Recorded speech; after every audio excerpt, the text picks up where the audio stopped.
Faly mitsidika ny tokantranotsika tsirairay avy ny tena tonga soa indray ato anatin'ny fampahalalam-baovao amin'izao alina izao etona dia efa manasa antsika rehetra anaraka ny andindin'izay hatramin'ny farany ho adadintsika ato anatin'ny fampahalalam-baovao amin'izao alina izao ny mahakasika ny fiatrehana ny noely 2024 eo ihany koa ny fiatrehana ny fitoam-pahavaratra mialohan'izay aloha dia ao anatin'ny pejy politika avy hatrany no isantarantsika ny fampahalalam-baovao amin'izao alina izao nanao fanambarana mikasika ny hetsika izay karakarain'ny hetsika Madagascar miaro ireo nosy malagasy ny fikambanana association des ex-militaires na ihany koa ny AEM teo amin'ny sarin'ny vola ravoavy sy Tsiry Rakotorsan.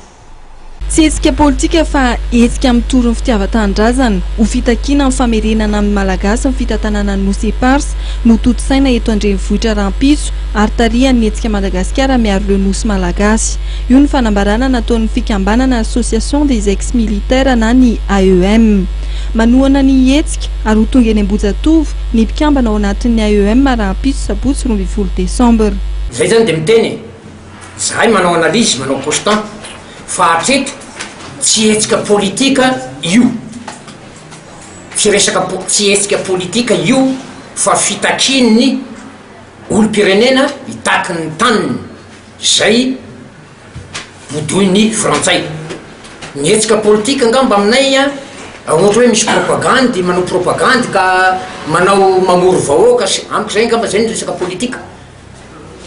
Raha hoe misy fifidianana ka misy hetsika mouvement politika aminay zany ny analizinay fantatray zay ny hetsika politika fa raha ny fitakin'ny olom-pirenena ho an'ny tanindrazana zay bidon'ny firenena hafa aminay kosa zany tsy resaka tsy hetsika politika zay fa fitiava-tanindrazana tanteraka. Ka raha sanatry tokoa araky ny teninao hoe ho avy ny emo raiky ka andrava zay hetsiky ny olom-pirenena ho amin'izay fitakinan'ny tanindrazana zay dia hoy zay hoe aoka kosa mba andinika ireo tafoka ampiarinasa reo araky ity voalasanay eto ambany eto ity zay mba tsy ho tafitra anatin'izay raha sanatrika hoe hoentina ampitena ny hetsika zay fitakinan'ny tanindrazana no atao eo nijoro nanomboka ny taona 20 ny association des ex-militaires izay ivondronan'ny miaramila ny sotroronono ny zanadambo teo aloha ary ny réserviste. Manoloana ny tsy fahandriam-pahalemana misy eto amin'ny firenena laza izy ireo fa vonona nampy mpitandro filaminana raha ilainy zany. Avonina zay mbola vonona mihitsy vonona lalandava satria zay élément de réserve anay